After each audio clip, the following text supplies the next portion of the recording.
Well, everybody, we've finally hit summertime. Today, got a few minutes. Where have we went? Where else? How to take a wee look at CLAAS. Hey, we haven't been around much CLAAS there a couple of years, and so we're at the Leinster. We come to see Leinster Farm Machinery. Straight away, Gary. Get a CLAAS injection here, all right? We get a CLAAS injection here. Well, there's a Brachen injection. Yeah, boy. Big breeder. I think would one of them not work up north? It'd be too heavy. Get the big deer not there, boy. You'd spread some fertiliser in a short space of time. Some set of shoes on her now. Big set of Michelin's high wall. 750, 60, 30s. That is a tyre. What does that hold? Hold your waist, man. Hey, Oh, if God. you're that hooked onto her, it wouldn't matter. Oof. That's a 15 plate. I think they've brought that in, sold that. That's a 5,000. Is that the biggest? I think I don't really know much about them, but I think that's. Well, I do know one thing about them. What are you going to say here? They're class. She makes me look wee. She's class. They have a brand new one sold. Okay, right. So they do buy it. They have a brand new one sold. Huh? That's unreal. Well, Gary and I have got 20 minutes away from our stand, and we've popped over to Leinster Farm Machinery stand, and Philip is the boss man. Yeah, correct. Tell us a little bit about Leinster Farm Machinery, a little bit about the background of the business, please. Okay. The history of Leinster Farm Machinery was started up in 1978, just over about 500 yards cross country here on an old petrol station. And originally they would have started selling a lot of potato equipment, a small amount of potato equipment. They would have got a few small agency as well. And then they got sort of tied up with Harvest Machinery. At the time, Harvest Machinery was formed as the importer of CLAAS equipment into Ireland. I was approached to manage the business in early 2005, and I ended up buying the business from the shareholders. And really we worked in there then for another 4 years, and the company almost trebled in size from 2005 till 2008. It was through those boom years. So I came out to this site out here and acquired this 4-acre site off a farmer, and we got planning permission. And what we have today is our building since 2009. So we went through a couple of very, very hard years from 2009. We moved in October 2009. So 9, 10, 11 were tough years. But it picked up, and we got a couple of very, very good years after that, and got our feet firmly on the ground. Yep. And it's been very, very good. So really the turnover of the business has multiplied by 5 times in the last 15 years. Fantastic. That's some story. Yeah, it's a bit of a story, all right. It's a bit of a story. But like, even for yourself to come in as a manager and whatever way you were able to do it, put obviously a deal on the table to now, principal or owner or whatever way whatever language you want to use, and being able to take that, come into and what a fantastic site, by the way.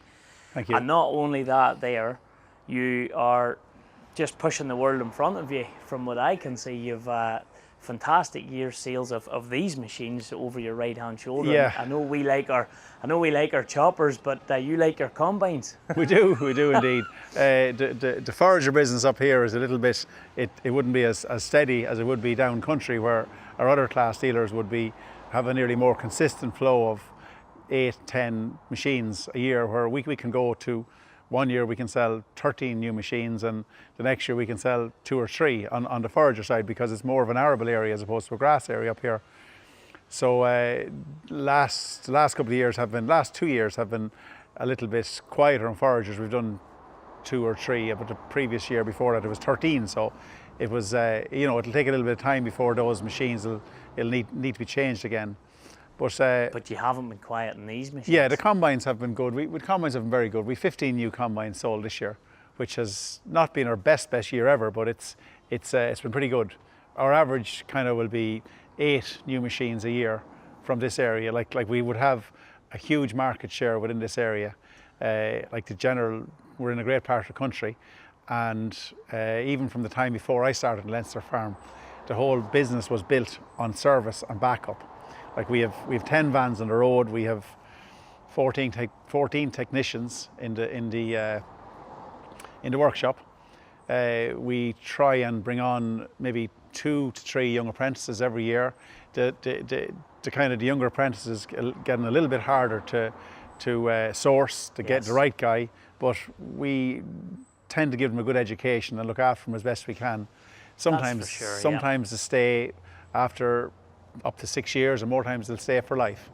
So yeah, it's all about the whole business here is about service. The sales look after themselves, really. That I believe in any dealership or whatever is key, because that's what your customer wants more than anything. When he has that problem, a company that he has got ultimate trust in, and he knows they will do their best to get him sorted out. I was very lucky here from 2005 that the ethos was driven into the guys in the workshop. A couple of guys that are there, you know, plus 20 years. Even our storeman is there plus 25 years. And they just have a great attitude, a great work ethic, and that seems to spill over into the young guys coming on. And you know, it's a great group. There's no real boss here. We all pull and drag together, and that's it. And everybody has respect, and that's where it goes, you know, and I'm very, very happy with that. Very happy with the crew. What's this machine? This machine here now is it's sold to a customer in North County Dublin. So this is really and truly, it's the largest of the narrow body rotary combine. This combine is fully loaded. There's a lot of spec here. The customer that bought it likes a particular spec, and he's very, very particular about his spec. Like, he has full GPS steering in it. He has his Michelin Cerex bib tyres. He has his 40 km/h on the road. He's his 635 tracks on it. The combine's fitted with a quantimeter, a printer, a full GPS steering system. It has the power spreader on the back. Yes. You know, it also has a wind deflection kit, which is here. So basically, this little guy here he's doing a great job. If you're working in windy conditions, this little guy, and you're trying to spread straw, this little guy determines how far right and left that the straw is deflected when it's after being chopped. So it just means that you will not be throwing chopped straw onto uncut crop. You know, so it's a good job now. It's a very, very good job. It works well. It's like the wee wind vane coming in to land the helicopter. We get to see. Yeah, exactly. really and truly, exactly. Yeah. Now, you were saying earlier on, we were just having a brief chat, you know, supply and demand is difficult. Yeah, it is indeed. You could do with a lot more tractors and things to sell, but it's just, what do we do? This is the aftermath of a successful year in agriculture and COVID. I think a lot of it is down to COVID and the whole backlog that was in the system over the last 12 months, I suppose, 12, 15 months really. You know, it's the story everywhere. Steel prices have risen, you know, commodities have risen, everything has risen with it. We're struggling really and truly to get tractors. We tried to start up a new type ex-hire business here ourselves.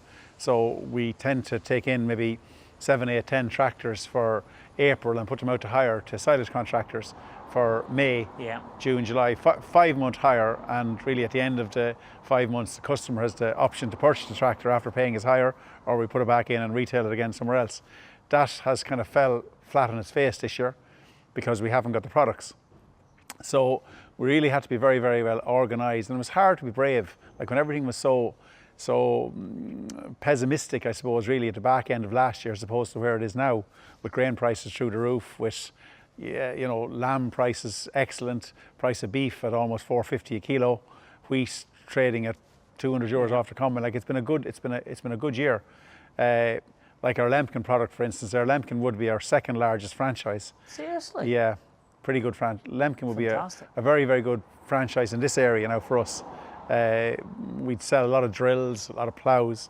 So we have put in our order now for next year, back in April there, which we probably will see that equipment coming in next February, March, April, if it's not pushed out, you know. So this area predominantly is a winter cereal area. Yes. So we'll probably be hoping that at the end of 2022 we'll be able to sell that stock. But it's hard to be brave.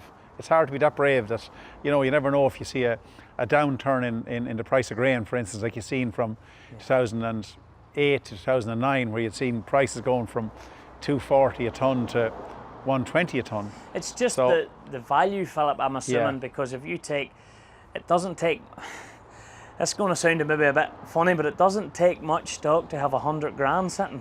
It's this business is a very, very cash hungry business. You know, it's a very, very cash hungry business. Like behind us there, we have our demonstration Lexion 6700 combine, and that's our demonstrator stroke backup.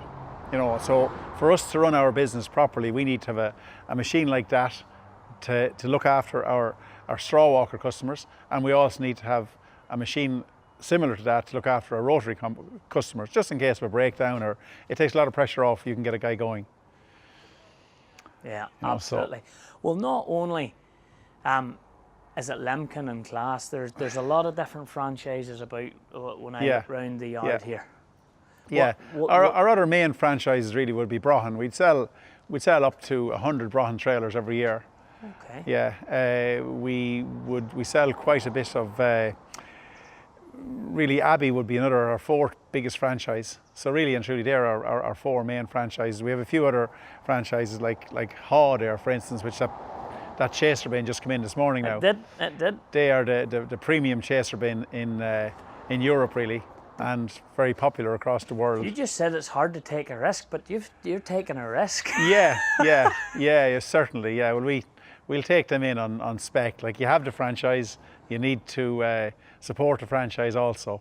So you have to be brave in October and order 2 machines like these. Like, so we have a couple of those ordered for stock. Like, they're sitting there at 65,000 euros each, and like, they just look like trailers with big wheels, but. Oh, they're not. When you go around it and you study it up and you look at the tyres, the Michelin Cargo X bibs, you look at the technology, you look how high up they've got the axle, you look at through the driveline. That's an impressive bit of kit. There is, and there's another 20-inch extension to go on that with a rollover cover and a catwalk. So it's, they're a big piece of kit. Aye, but as you said, it was literally all hands to the deck this morning getting it off. But as I say, combines and foragers, I see mowers and, you know, breed all there.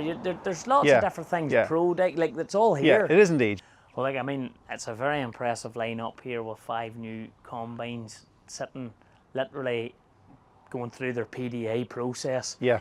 But just on the other side of the combines, now it's not a new machine, but there was a little birdie come down and told us a wee rumour. There's a Xerion 5000. That's right, yeah. That's right. What a bag. Yeah. Am I right in saying you've sold the first new one? That's right, yeah, that's right. What sort of what is it? Tell us a little bit about that tractor. It's a big piece of kit. This machine over here now is it's 530 horsepower. That's a 2015 tractor that's sold to a local arable farmer. So that's going to really, it's really a cultivation and drilling tractor he's bought. So the other tractor is going for a different application. It's more of a forestry application. So the other machine is a VC, so which means that the cab turns around and you're looking out the back window at what you're doing. So it's a big piece of kit. It's a big piece of kit. Well, look, Philip, thanks very much for taking a wee bit of time out and talking to us during our show week. Hopefully, with the relaxation of COVID and the weather comes up, we'll maybe come down and maybe someone will maybe talk us around the combine and maybe give us a wee chance in one of the new demos, because we haven't seen too much of the new series yet, so that would be really cool. Certainly. But thank you very much. Great. And I'll let you get back to your job now. Okay. Lethal. Thank you very much.